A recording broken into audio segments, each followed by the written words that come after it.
2018년 겨울 민수기 결정연구 메시지 4번에 왔습니다. 제목은 아내인 교회에 대한 주님의 질투입니다. 우리는 민수기 1장에서 20세 이상의 남자의 수를 세워서 군대로 편성된 것을 보았습니다. 우리는 민수기 1장을 읽을 때마다 우리가 군대로 편성되기 위해서는 우리 안에 있는 그리스도의 생명이 자라고 성숙할 필요가 있다는 것입니다. 또한 우리는 민수기 2장에서 해막을 향하여 진을 친 것을 보았습니다. 해막을 향하여 그들이 대형을 이루어 진을 친 것은 마치 새 예루살렘처럼 내면에 세 개의 지파가 진을 쳤던 것을 보았습니다.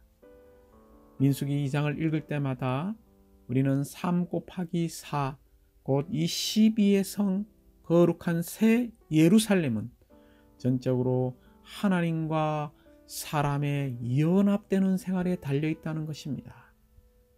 우리의 모든 중심은 그리스도요, 우리의 생활은 교회인 이 해막을 향하여 진을 칠 수 있는 유일한 비결은 바로 신성이 인성 안으로, 인성이 신성 안으로 연합되는 생활에 달려 있습니다. 또한 우리는 민수기 3장과 4장에서 거룩한 봉사를 보았습니다. 거룩한 봉사는 누구에 의해서 수행되었습니까? 전적으로 구약에서는 제사장들과 레위인들에 의해서 수행되었다면 신약에서는 한 무리의 제사장 체계인 이 제사장 직분을 통하여 이 봉사가 수행되는 것입니다.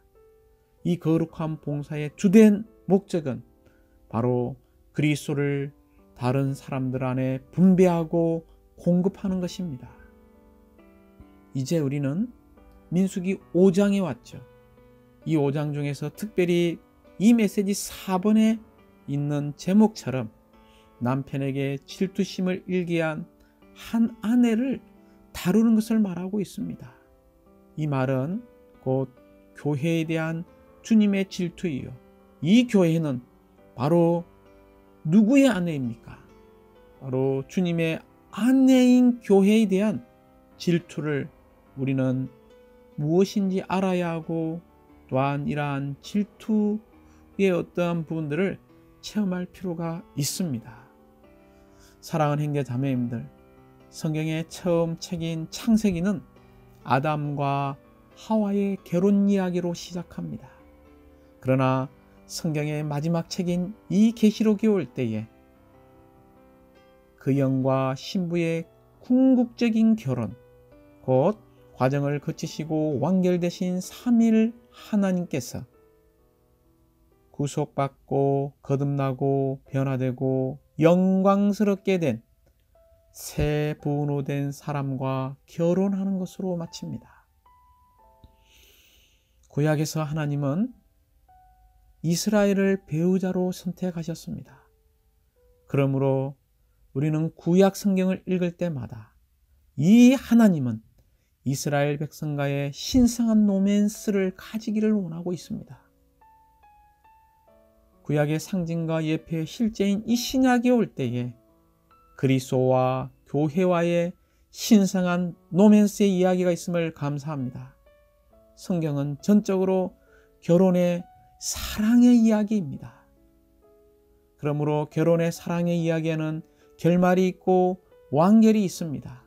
이 신성한 사랑의 이야기, 곧 신성한 로맨스의 결말은 무엇입니까? 이 결말은 하나님과 사람의 연결과 연합과 합병과 하나라는 것입니다. 그러므로 우리가 성경의 깊은 사상 안으로 들어간다면 성경이 가장 순수하고 가장 거룩한 의미에서 우주적인 한 부부의 신성한 로맨스라는 것을 깨닫게 될 것입니다. 성경은 사랑의 이야기입니다. 곧 신성한 로맨스입니다. 특별히 우리가 민수기 5장 11절부터 31절까지에 있는 남편에게 질투심을 일게한 한 아내에 대한 처리는 그리스도께서 그분의 믿는 이들과 교회에 대해 질투하시는 것에 예표라는 것을 잊지 마십시오. 이것은 하나님은 우리가 유일하게 그분만을 사랑하고 그분만을 순수하고 온전히 사랑하기를 원하시고, 우리가 그분을 사랑하지 않고 다른 사람이나 다른 사물을 사랑할 때 그분께서 질투하신다는 것을 우리에게 보여주고 있습니다. 그분은 우리가 어떤 사람이나 일이나 물건으로 그분을 대체하지 않고 오직 주 예수님 한 분만을 주의하기를 원하십니다. 우리는 순수한 한 처녀로 그분께 드려지도록 우리의 마음을 다하고 혼을 다하고 생각을 다하고 힘을 다하여 주 우리의 하나님을 사랑하기 원합니다. 그러므로 바울행전님은 고린도후서 11장 2절과 3절에서 이렇게 말하고 있습니다. 내가 하나님의 질투로 여러분에게 질투합니다. 왜냐하면 내가 여러분을 한 남편이신 그리스도께 순수한 한 처녀로 드리려고 약혼시켰기 때문입니다. 전에 뱀이 강교하게 하와를 속였던 것처럼 나는 여러분의 생각이 부패하게 되어 그리스도를 향한 단순성과 순수성을 잃어버릴까 봐 두렵습니다. 우리가 사랑하는 이 성경은, 우리가 읽고 있는 이 성경은 교회가 그리스도를 위한 신부일 뿐 아니라 또한 이 땅에서 하나님의 건익을 위해 싸우는 전투원, 단체적인 군대임을 계시하고 있습니다. 우리가 주님을 위해 싸우는 군대의 일부가 되기 위해서 우리는 반드시 정결하고 순결하게 되어야 할 필요가 있습니다. 우리가 그리스도와 서로 어울리고 그분을 위해 싸우는 군대가 되고 그분을 섬기는 제사장 체계가 되도록 우리는 순수한 정결한 주님의 이기는 연인들이 될 필요가 있습니다. 특별히 우리는 이 메시지 4번을 추구할 때 세 방면의 중점을 붙잡을 필요가 있습니다. 첫 번째는 질투와 시기의 차이점을 알 필요가 있다는 것입니다. 질투와 시기는 같은 것이 아닙니다. 질투와 시기는 다르다는 것을 기억하십시오. 시기라는 것은 다른 사람이 가진 것을 볼 때 생기는 불만이나 분노의 느낌이고 동시에 그것을 자신의 것으로 갖기를 원하고 갈망하는 느낌입니다. 우리는 다른 사람들이 가진 좋은 집을 예로 들 수 있겠죠. 다른 사람들이 가진 더 좋은 차, 더 좋은 어떤 향락들, 부에 관한 것들, 이런 것들을 우리가 가지고자 하는 이 갈망은 저는 탐욕이라고 말할 수 있고 욕심이라고 말할 수 있습니다. 이것이 바로 시기라는 것이죠. 그러나 질투는 시기하고 다르다고 이야기했습니다. 특별히 민수기 5장의 맥락에서 보는 이 질투는 시기와 완전히 다른 것입니다. 질투라는 것은 경쟁이나 신실하지 않는 것을 허용하지 않는 것을 말하고 있습니다. 흔히 질투는 어떤 것에 대한 권리를 갖는 것과 관련되라고 말할 수 있죠. 다시 말하면 질투는 주로 결혼한 사항, 결혼 관계라는 맥락에서 나온다는 것을 잊지 마십시오. 질투는 인간의 가장 격렬한 감정 중에 하나입니다. 시기는 다른 사람의 소유물에 대한 반응이며 이와 달리 질투는 항상 이미 자기가 소유한 것에 관련된 감정이라는 것입니다. 그러면 민수기 5장의 맥락에서의 소유는 무엇입니까? 여기에서의 소유는 남편의 아내입니다. 언제든지 그 관계에 경쟁하는 사람이 들어와 그 관계를 공유하려고 하거나 그 관계에서 남편을 대신하는 이로 누군가가 들어오려고 할 때면 질투가 일어난다는 것입니다.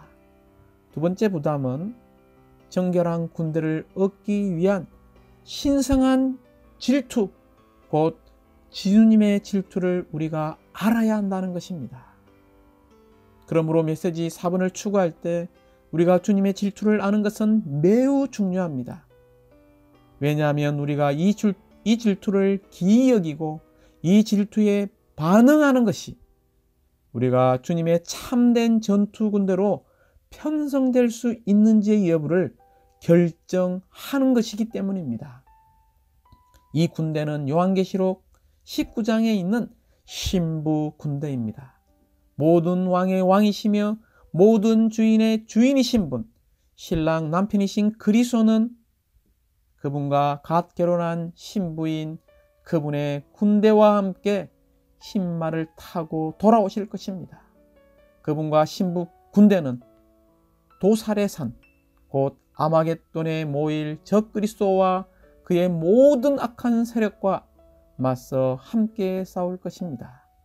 거기에서 주님은 이러한 군대들을 패배시키시고 인간 정부를 끝내시며 이 땅에 그분의 왕국을 세우실 것입니다. 주님의 이기는 군대는 모두 여성일 것입니다. 왜냐하면 어린 양의 아내인 신부가 주님의 군대이기 때문입니다. 세 번째 부담은 이 메시지의 가장 큰 부담이라고 말할 수 있습니다. 하나님의 신성한 질투의 느낌을 만지는 사람이 되어야 한다는 것입니다. 메시지 4번에서 우리는 타락한 인류에 제약된 질투에 대해 말하고 있는 것이 아닙니다. 곧 우리는 신성한 존재의 어떤 거룩하고 어려운 질투, 하나님 자신의 질투에 대해서 우리는 함께 추구하고 누리고 있습니다. 메시지 4번의 제목은 아내인 교회에 대한 질투입니다. 이것은 구약에서 이스라엘에 대한 여호와의 질투로 너무나 많은 성경 구절들이 예시되어 있습니다. 구약은 하나님께서 그분 자신이 질투하는 분이심을 선포하는 구절로 가득하죠. 그러한 부분을 읽을 때 우리는 그러한 선포와 함께 항상 다른 문제, 곧 이런 질투가 있다는 것을 깨달을 필요가 있고 또 이 질투의 느낌을 만질 필요가 있습니다. 그러므로 우리는 참으로 하나님이 얼마나 질투하는 분이신가를 알 필요가 있습니다. 출애굽기 34장 14절에서 하나님은 질투하는 분이십니다. 사실상 그분의 이름은 질투라고 불립니다.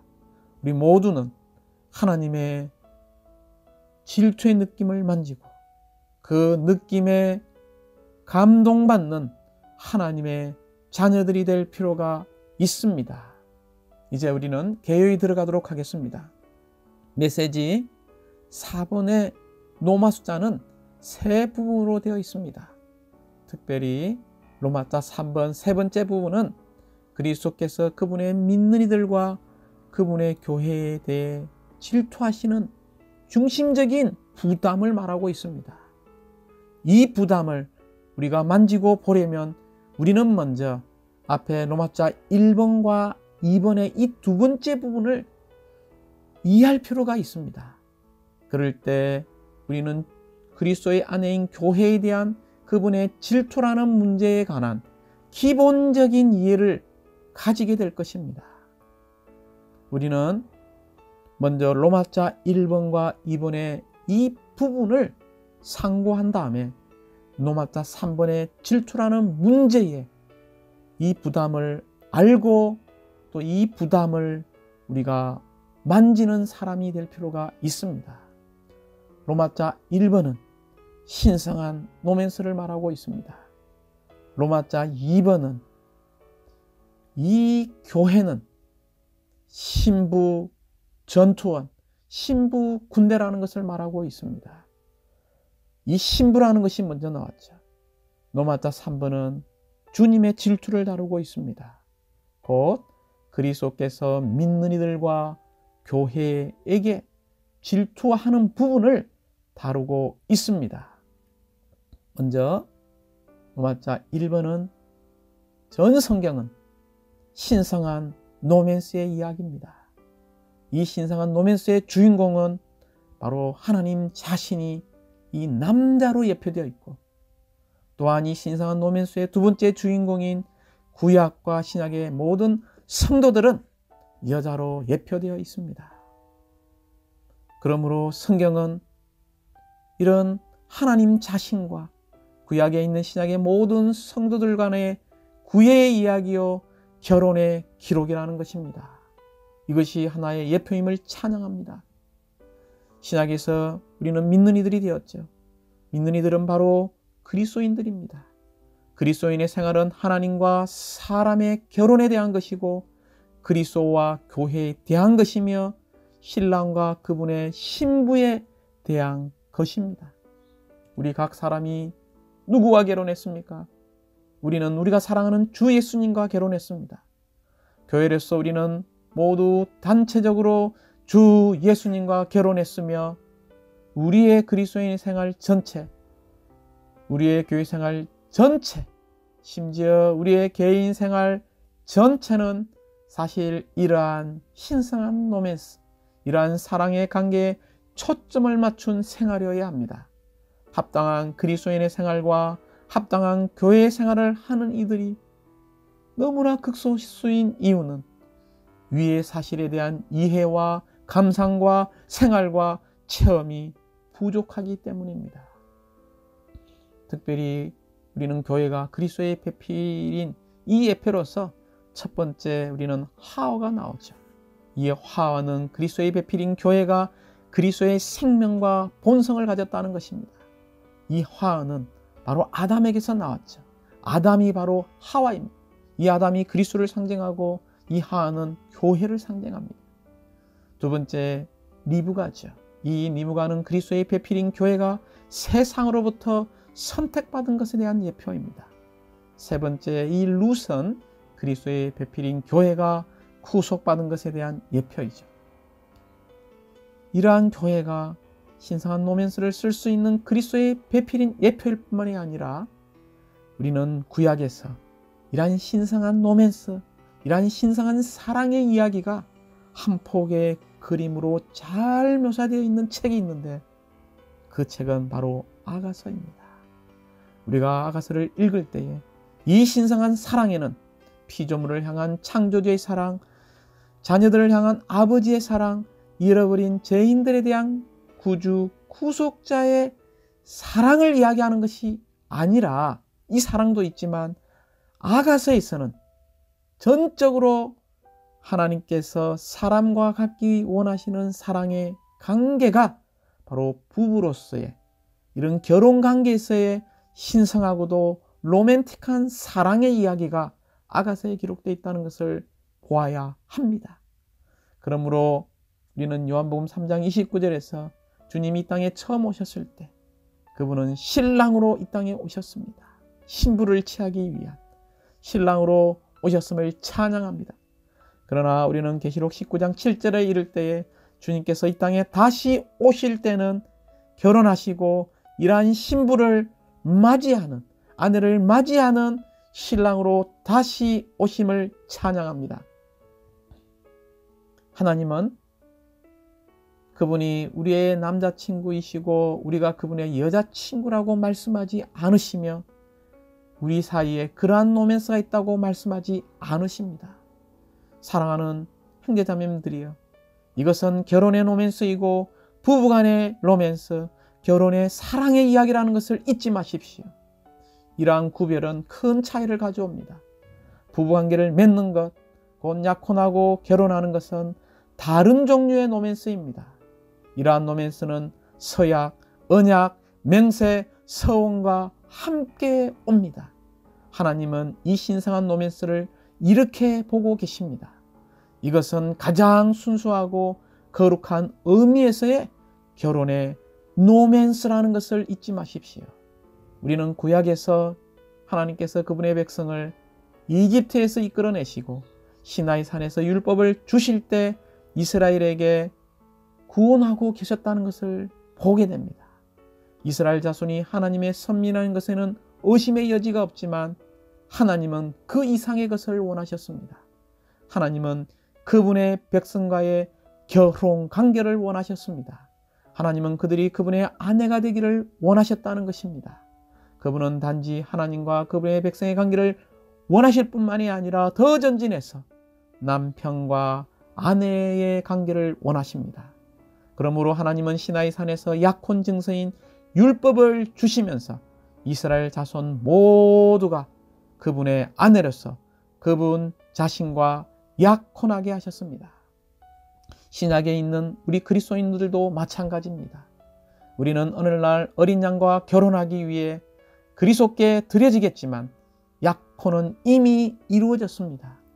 약혼은 사실상 결혼과 같은 것이므로 이 약혼을 가볍게 보지 말기 바랍니다. 하나님은 우리가 그리스도와 약혼한 것을 결혼 약속으로 곧 우리가 그리스도와 결혼한 것으로 보십니다.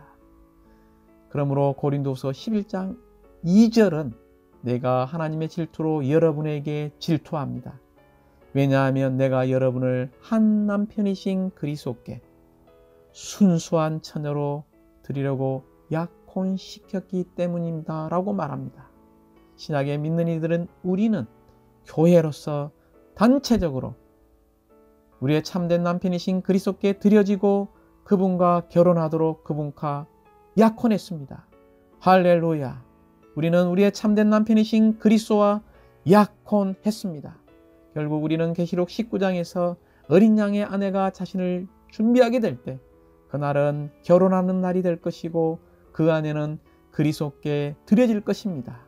이후에 즉시 그녀는 신부 군대로서 그녀의 신랑 남편이신 그리스도와 함께 전쟁하게 될 것입니다. 군대는 신부 군대일 뿐 아니라 처녀 군대인데 이들은 자신들의 약혼자를 단일하고 순수하게 사랑하는 생활을 해왔으며 자신들의 남편이신 주 예수님과 하나인 이들이었습니다. 그러므로 로마자 2번은 이 교회가 신부 군대라는 것입니다. 우리는 특별히 개인적인 신부 군대가 아니라 단체적인 신부 군대입니다. 이 군대는 전적으로 영적인 전쟁을 하는 것이죠. 영적인 전쟁은 몸의 문제라는 것입니다. 특별히 그리스도는 이 단체적인 신부 군대와 함께 오셔서 적 그리스도와 싸우게 될 것입니다. 이 신부 군대는 누구입니까? 바로 그리스도의 이기는 이들입니다. 그리스도의 이기는 이들인 이 여인에게는 두 방면이 있다는 것입니다. 하나님에게는 디르사와 같이 어여쁘고 예루살렘같이 곱습니다. 그러나 원수에게는 깃발을 세운 군대같이 두려움을 주고 명렬합니다. 사랑하는 형제자매님들, 우리는 주님 앞에서 얼마나 사랑스러운 존재로 비춰지고 있습니까? 디르사같이 어여쁘고 예루살렘같이 고운 모습으로 비춰지고 있습니까?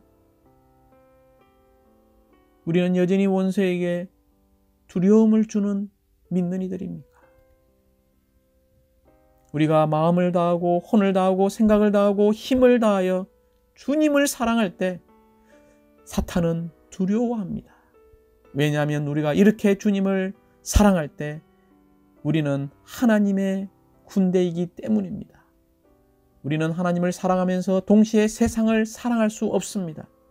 우리가 한쪽 편의 친구라면 다른 쪽 편의 원수이기 때문입니다. 야고보서 4장 4절은 이렇게 말합니다. 가늠하는 사람들이여 세상과 친구 되는 것이 하나님의 원수가 되는 것임을 알지 못합니까? 그러므로 누구든지 세상과 친구가 되고자 하는 사람은 하나님과 원수가 되는 것입니다. 특별히 우리는 구약에서 이 다윗은 전쟁하시는 그리스도를 상징하고 이 아비가일은 전쟁하는 교회를 상징합니다. 다시 말하면 이 다윗과 아비가일이 결혼을 했죠. 이것은 교회가 주 예수님과 함께 영적 전쟁에 참여하는 것을 보여주는 예표입니다.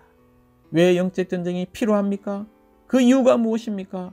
바로 온 우주 가운데 보이지 않는 이곳에 사탄의 의지와 하나님의 의지의 충돌과 대립이 있기 때문입니다. 왜 우리는 이런 영적 전쟁을 수행해야 합니까? 그 목적은 무엇입니까?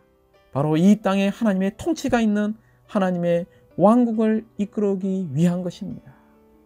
그러므로 하나님의 의도에는 두 방면이 있다는 것을 알고 있지 않습니까? 한 면으로 하나님은 그분의 표현을 위해 그분의 형상대로 사람을 만드셨습니다. 다른 면으로 그분의 원수를 패배시키고 멸망시키기 위해 사람에게 통치권을 주셨습니다. 이와 같이 신부 전투원인 이 단체적인 몸 안에 있는 우리는 이 사랑과 이 전쟁이 하나로 결합되었다는 것을 기억하시기 바랍니다. 다시 한번 우리의 이러한 영적인 전쟁은 개인의 문제가 아니라 몸의 문제입니다. 우리는 이 땅에서 하나님의 건익을 위해 전투를 벌이는 단체적인 군대입니다. 우리는 혼자서 원수와 싸우려고 해서는 안 됩니다. 그렇게 한다면 공격을 받기 쉽고 보호가 없을 것입니다. 에베소서 6장 11절부터 17절까지에 나오는 하나님의 완전한 전투 장비는 어느 개인에게 속한 것이 아닙니다. 그 전투 장비는 한 개인에게는 너무나 무거운 것입니다. 전투 장비는 바로 세 사람인 그리스도의 몸에 속한 것입니다. 세 사람만이 하나님의 건익을 위한 전쟁을 하기 위해 완전한 전투 장비이신 그리스도를 입을 수 있습니다. 할렐루야! 이러한 이유로 우리는 교회의 기도의 집회, 이런 영적인 전쟁을 수행하는 단체적인 이런 기도의 집회에 우리가 더 참석하기 원합니다. 이제 이 메시지의 부담인 노마자 3번에 왔습니다.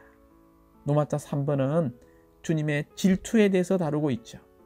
그리스도께서 믿는 이들과 교회에게 질투하십니다. 특별히 싸우는 아내로서 우리는 그리스도의 짝이 될 필요가 있는데 이것은 어떻게 짝이 될 수 있냐는 것을 보여줍니다.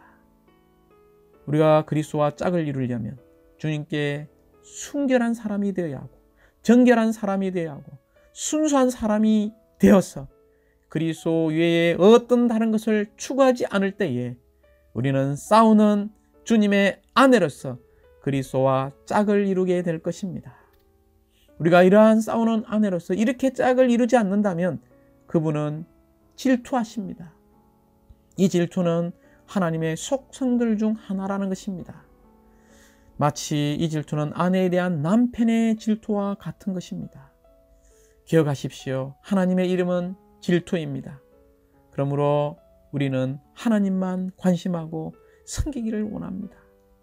이 하나님은 우리를 사랑하시죠.